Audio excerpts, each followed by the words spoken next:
Next lesson is only about 4 or 5 pages, and that won't be any problem at all. We'll make that. We'll get you out of here by hook or crook. Thank you. Okay, the second lesson what we're going to be covering is regards thinking. All right. To start off, it may seem out of place in a course of metaphysics to treat the subject of thinking as referring to the action of the conscious mind. But when one reflects that, to a large extent, consciousness or feelings results from the sum total of what one thinks with the conscious mind, it is clear that any treatise bearing on the development of a consciousness must deal first with the vibrations that pass through the brain and result in thought. After the first few years in the life of a normal human being, the conscious mind is busy all the time with thoughts of one kind or another. To be sure one does not think while sleeping, there are short intervals of reverie or deep meditation when the avenues of the conscious mind are closed for the time being. But those intervals are rare. It is safe to say that the majority of people are busy 16 hours out of the 24 thinking hours of the day. A small part of this time, the thinking must be applied to the task at hand, but there are many hours of each day when thinking goes on without having any particular connection with what one is doing. The logical conclusion then would be that with all of this time to devote to thinking, the average individual would be able to accomplish great things in life. Truly he would if his thinking were along the right line and if he were trained to use his brain with efficiency. A person's success in life does not depend so much upon the amount of brain power as it does upon the way they use what they have. For every requirement is met in each individual to ensure their success in life if they use their gifts right. Not that the success of every individual may be the same, for what is success for one person would be rank failure to another by reason of the difference in their stages of development. But each individual may win their own success in their own way. A great deal of what the individual calls thinking is not thinking. It is only daydreaming. They permit their mind to flit from one subject to another, something coming up in their brain, the train of thought that may take them on an entirely different line, far distant both in time and place from the subject that first claimed their attention. It is interesting sometimes to stop and trace a thought back to its inception, noting how it became involved in that particular period of thinking. As stated above, this is not really thinking, it is permitting thoughts to run riot through the mind and of course will not be of any benefit to the individual. They're just runaway express train. Concentration is involved in thinking, for in thinking one must hold the attention to a particular subject, continuing to keep the thoughts on it until it is consciously dismissed from the mind for the time being. This is true whether one is considering an abstract truth or something of a material nature relating to their life and truth, or something of a material nature relating to their life and affairs. For some time you may have desired to go into a particular line of business. You have never taken a definite step with reference to the matter, but it continues to return to your thoughts from time to time. Instead of permitting the matter to continue in that unsettled state, you should bring it up into the light of conscious thought and turn all the batteries of your mind upon it to see what the results will be. In such a definite treatment of the subject, you may find you have not really had a deep desire to go into this business, that it was merely a fleeting fancy resulting from the success of someone else in the same line, or some attractiveness in the work itself. This being the case, you should dismiss it from your thoughts at once, devoting your time to thinking that which will be an advantage for yourself. You don't waste energy on something that's not going to profit you. In the second place, you may find that in order to enter this particular field of endeavor, it will be necessary to make certain sacrifices, such as giving up certain pleasures and conveniences which you now enjoy. In this case, you will have to decide whether you wish to pay the price of the new undertaking. You should consider this matter very carefully. Very often a person sees only the attractiveness of a new project and fails to weigh the disadvantages which it entails. When the disadvantages appear, they may become dissatisfied and sometimes give up the work which held great promise for them. One can train oneself to consider in an impartial way all the merits and defects of an undertaking before determining their course of action. If, after giving it close thought and weighing it from every angle, they cannot decide its value for themselves, they should lay it aside for the present. In the course of time, they will receive an impression of some leading that will enable them to come to the right decision. It's like in esoterics and metaphysics. If something is presented to you as being truth and you're not certain one way or another, put it on a shelf. In time, it will prove or disprove itself.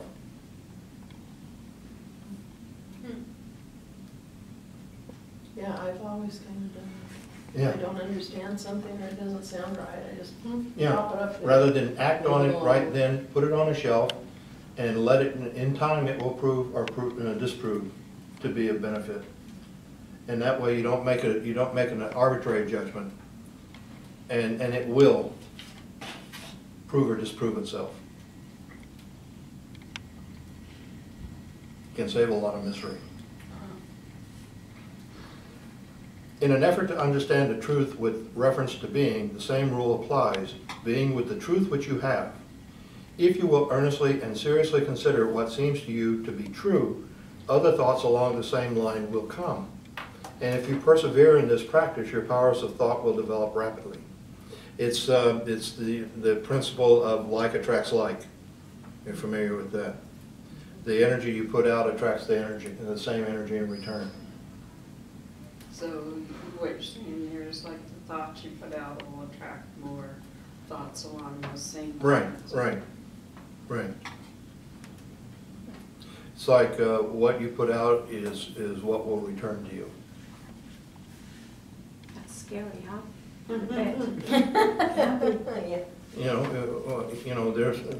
There's 6 billion people walking around on this planet who have various levels of consciousness of their own existence, and the ones that are probably the happiest are the ones who have no idea what metaphysics is, and esoterics and all of that.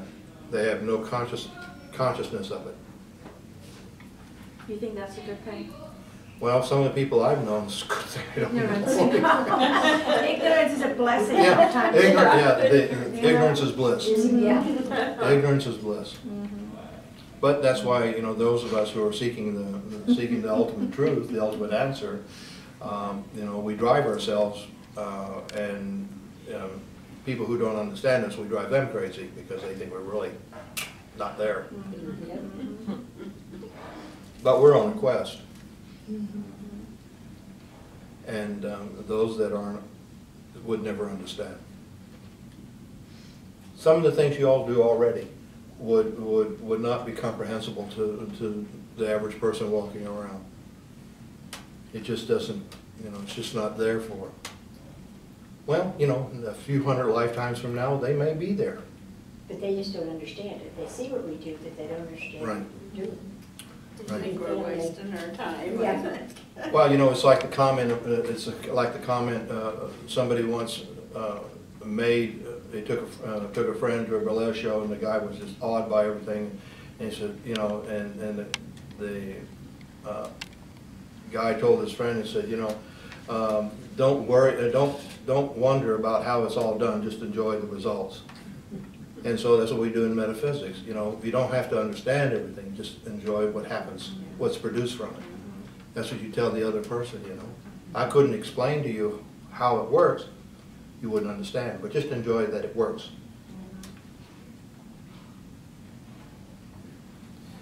So moving on,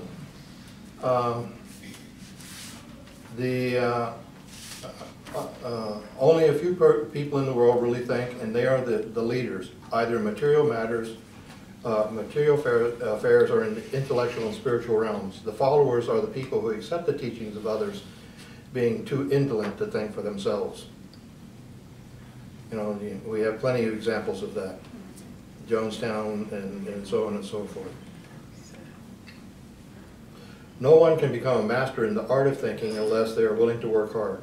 It is said of a certain clergyman that he never rose to address an audience without saying something worthwhile, even though he might speak for only 2 minutes. The reason he had something worthwhile to say was that he was a thinker. It is so much easier to just let the mind drift from one thing to another, like the bee flits from flower to flower, than it is to hold steadily to one subject and think it through. A large part of all the literature of the ages has been written for people who refuse to think. They read solely for entertainment, skipping over the pages and chapters in which depth and deep thought is involved. Even from the class of light literature, such readers do not extract all the value therein because they will not think. Reading should be for the purpose of stimulating one's thinking and development of the ability to think, not just for the purpose of gaining information or pleasing one's emotions. When one is thus trained to think, he will be able to see the truth beneath that which he reads, truth of which even the author may not have had conception. And it's along this line, it's like you look at all the world philosophies, with the exception of a few. If you take away strip away all the terminologies and semantics, the root cause and the root thought, the seed thought is identical. It's just the semantics and terminologies throw everything off, and that's what people argue.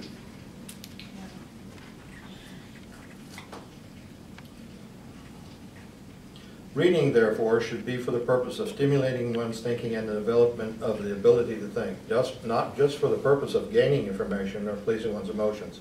When one is thus trained to think, he'll be able to see the truth beneath that which he reads, truth of which even the author may have not had conception. It is possible to so develop the thinking powers that it becomes irksome to read a story or view a show which does not require some thought. Therefore, as one develops their mental powers, this type of literature changes. If one enjoys the same kind of literature at the age of 40 that they liked at the age of 20, their mental development has not advanced with their years. A book whose every page can compel you to stop reading, sending you off into your own lines of thinking, is a valuable book for you to read. If you are a thinker, it will not be necessary for you to do so much reading, for you will have already firsthand much of the knowledge contained in many books. This lesson, however, is not to be construed as discrediting reading, for books recording the best thoughts of all time are of inestimable value. We are also books and magazines, as are also books and magazines containing the latest findings of scientific research and technical knowledge. But of the two, reading and thinking must always have the first place. They harmonize well, and by reading good and wise books, we can communicate with the great minds of both past and present. And we're all familiar with people who can sit down and read a book, but when they get to the end of it, they have no idea what they've read. They just read words. They just, and it just doesn't last. Nothing. There's no impressions or anything. It's just the end of the book. That's the end of the book. There are many subjects to which one should devote some thought. A person should give some thought to the physical body, for it is the instrument of one's expression while on the earth plane. Thought should be given to our work and our business affairs. Many times our condition could be greatly improved if we would take the time to give careful thought to the work we are doing. Social and economic conditions should come in for their share of our thinking and propaganda of any type affecting our lives and the lives of others, and should be critically analyzed before we accept it as true. That's why I say if something is presented to you and you're not sure if it's true or untrue, put it on the shelf. In time it will prove or disprove itself. Unless you're an Aries who thinks that they can master anything that comes in. Doesn't make any difference. We don't have time to wait. Is that what you are? An Aries? Triple Aries. Oh my gosh. Whoa. Sun, moon, and ascendant. Oh my goodness. Oh, wow. You're supposed to say, I'm sorry. Yeah, you're supposed to look at Sparrow and say, I feel sorry for you. What are you? Aries. You're an Aries too? With Libra rising, yeah. Oh, okay. Wow. Yeah, our charts are almost diametrically opposed, which means that we will either get along great or we'll kill each other. There's no other options there. Unfortunately, I've transmuted the overbearing qualities of the Triple Aries into something that's amenable to Sparrow putting up with me. It has been no easy work.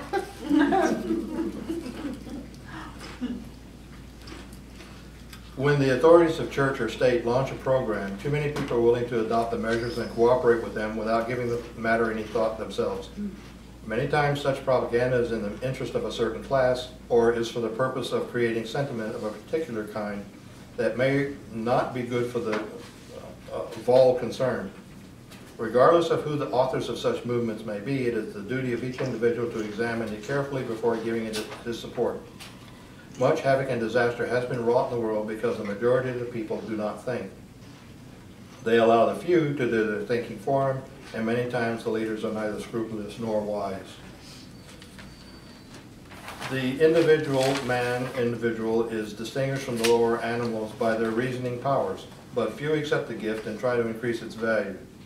The individual had only one talent, refusing to use it and hiding it away was deprived of that one talent. It was taken from him and given to another. You don't use it, you lose it, is what it boils down to. Really? Yeah. Can't we do it later? I'm sorry? Can't we use it later? We don't want to do it right away, maybe. Well, you know, it's always, you can always put something on the back burner Yeah. with the intention of capitalizing on it and improving it at a later time. But if you, like some people have, some rare people have a natural psychic ability. If they don't do anything with it or they're afraid of it, it'll go away. There's no shortage of people who it would better serve.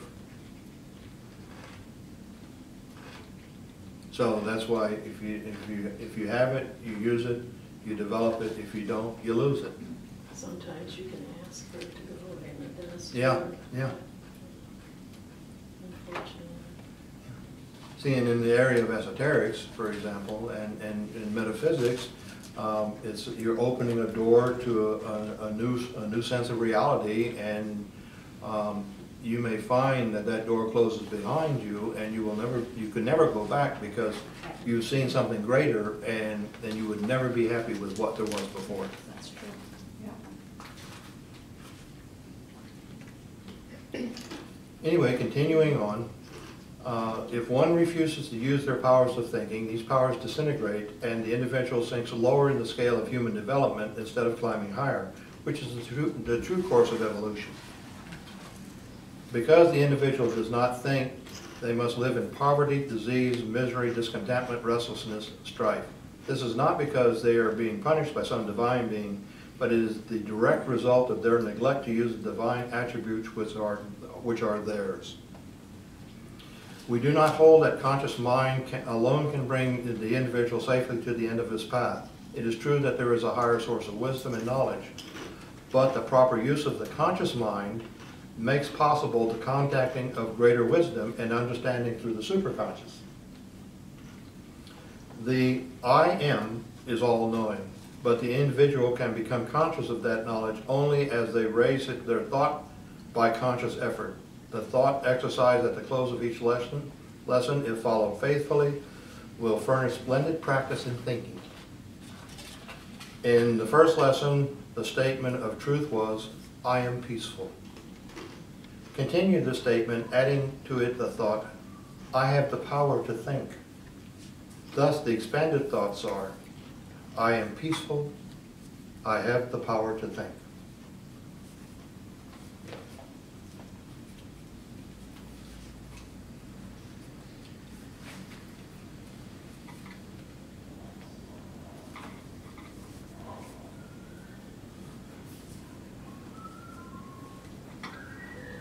And then you will continue that exercise until the next lesson.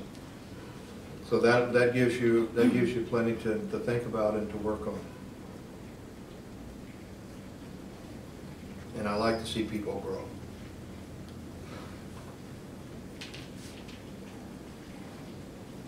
So, do we have any questions, comments? So next Saturday, you can bring those 2 lessons and I can master copy and I'll make copies and then Yeah. do that. Or if I have your email address, I can I just. don't have it. Oh, okay. Yeah, I will make a copy and then bring it to you. Okay. See, this is, Can you make the rainbow? actually, the weather forecast was, we were under a severe heat warning index for, since yesterday. Yeah. For, That's what I thought. yeah, and I don't like heat. I don't I either. don't know. I was dreading that. Yeah. I'd rather have the rain. That's why, you know, I'm not claiming direct credit on that, but I understand fully the principles that, according to my will, so it shall be. And that's metaphysics. And it's not harming anyone. Yeah. But what if somebody else didn't want it to be that? Well, I don't want it, I don't want this to be taken in any way egotistical. And I make the statement as a matter of absolute fact. I am good at what I do. And I understand the relationship between thought and action. And therefore, the principle, everything is subject to the will of initiated mind. And so, how high do we have to go with the initiations to actually be able to do that, you know, to bring change? You will know. It's not the same for everyone. Uh-huh. You will know. Yeah, I know some people can, you know, I mean, we're going up, right, hopefully. Yeah. And Well- how do we know when we are initiated, you know? Well, look when at, this consider happens? this. Consider this as a plausible measure. At the, you know, when you first start getting involved in esoteric metaphysical studies, it's like being at the base of a mountain. The rise is very gentle and very slow, okay? As you get more progressed in the ascent, the more difficult the path becomes. So you might say that you could say the greater the difficulty you encounter, the further up the path you've gone. And there will be less company the further up you go. Because there will be fewer people who will be able to equate to you, relate to you, you know. Well, how many of you feel like you're walking among people who you just don't fit in with? Most people you meet, it's like you're not even on the same. Yeah.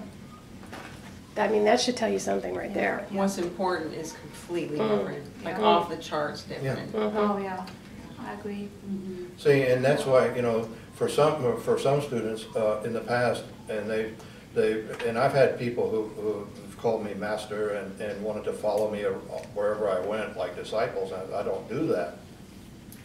I discourage that completely. You know, everybody has their own path to walk.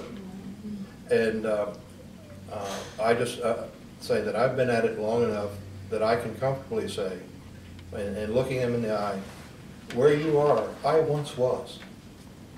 Where I am, you can one day be. It's up to you. I have a question. Yes, ma'am. I used to be able to see things a lot easier now, I really can't. I can sense things and hear things and feel them, but I did ask for that to be taken away from me because I saw so much darkness, experienced a lot of dark. Does that ever come back, or when you ask, please, I don't want to see any more, take it away from me, is Yeah. everything gone for that lifetime? Well, you know, that's what, you have to be careful what you ask for. Sometimes you may be given I it. know I was given it, yeah. But, you know, because you've lost that one sense does not mean that you don't have other senses that will compensate for it.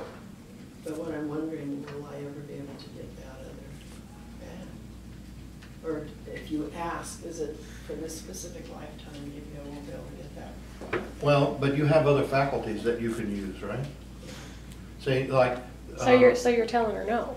Well, right? I'm saying that, you know, it's up to the individual. I mean, you could work to build it back, but it won't be as easy as it was when you first had it.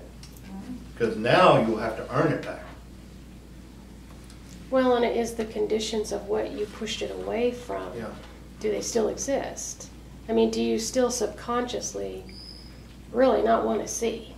I mean, you have to I go don't through want to that. experience what I did before, what I saw, because, I mean, Mhm. most people would think So that I'm in might- the loony bin. if That I- might keep it away. Oh, welcome to You the know, club. Yeah, well, the fear, really, Yeah. I mean, there's stuff. The fear too, though. Yeah. But see, the thing of it Darkness is is that, really, really dark. yeah, well, you know, there's a saying philosophically that before one can walk in the light, one must walk through the darkness. Yes, yes. And so that, you know, that's a reality in itself.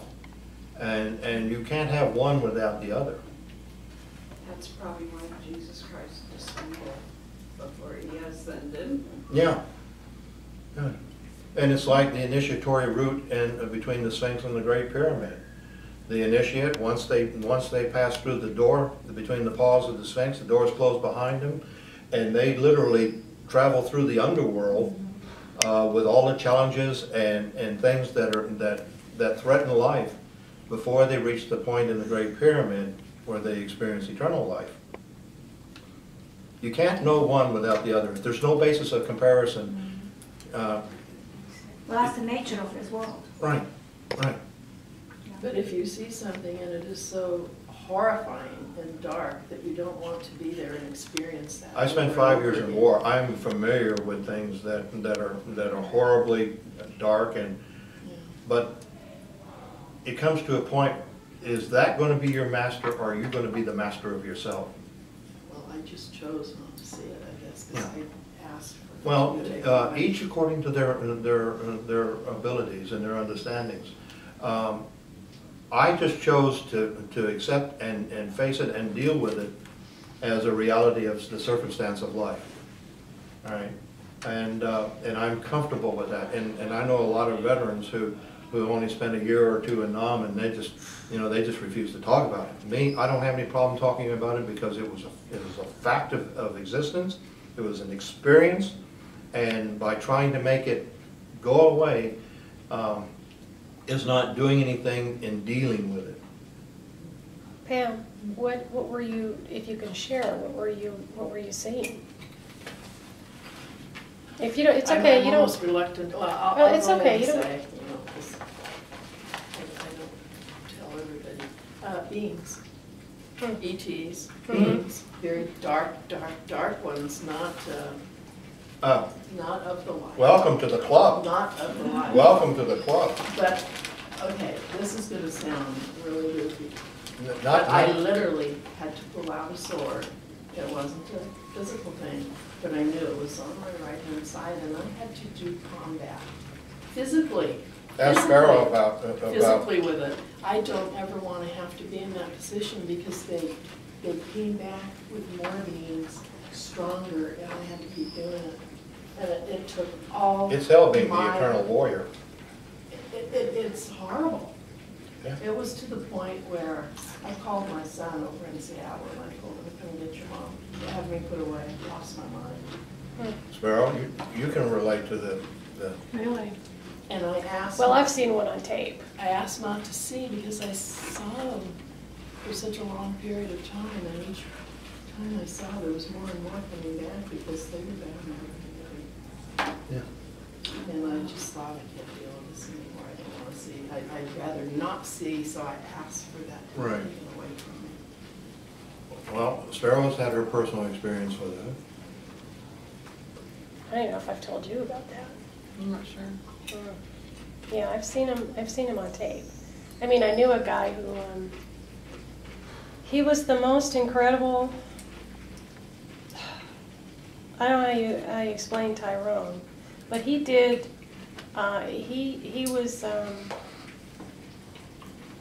he did, you know, everybody know Lance Burton, the magician, who worked in Vegas and was very popular, did a lot of TV shows. Well, he created his illusions. And he did Van Halen's light shows and Zeppelin's shows. And so he was a master of creating. He was almost like a Newton. I mean, he could take things and he was incredibly psychic. I mean, probably one of the most intense psychic I ever met. And this guy had a glow about him. He had real long blonde hair, real curly, and he just looked like an angel. I mean, he was incredibly intense. very compact energy form. And the FBI used to follow him around, the CIA, because they'd walk right up to him and we'd be standing there with him and they'd threaten his kids. And because this guy would walk around with a camera all the time and just catch things. He would wake up in the middle of the night and say, I need to go down here, and point the camera, and he'd tape things that, you know, shouldn't be seen. This is just was who he is. It sounds amazing to say it, but he was astounding. And one time I met him through one of my very first teachers when I went to Vegas to meet him, and he was incredibly psychic too. And I mean, they were real deal stuff. They were just intense. And he came over, and he was just sitting there, and had his camera with him, his video camera, because he always carried it. And he said, "What do you do?" And he said, "Oh, well, you know, I just got back from doing some big show in Dallas, and you know, caught some different areas where some things about the Kennedy assassination, and I caught this alien on tape." He just says it like it's, you know, it's another day for him. Okay, and me, I'm like, you know, it's the first time I ever met him, so he just popped in the video, and he said he was there with his girlfriend and his kid, and he woke up at 3 a.m. and they're used to him doing this, and he just started walking, and they follow behind him, and he goes down to where Kennedy was assassinated, and he needed to crawl up onto this underpass. And he went under there, he went up under it and found some bullet holes that nobody had ever found from when the assassination happened.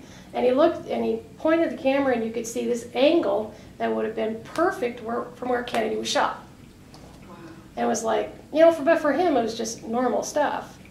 And then he said he taped that and got a little of that, and then he went down to the Bush's building, which is probably the funniest part of it, and he just had a feeling to pan up. And he panned up, and standing in this window, just as plain as day, was this alien. You mean like a gray or so? No, this guy was tall, about as tall as probably a 6-foot man. There was a man just standing there in the window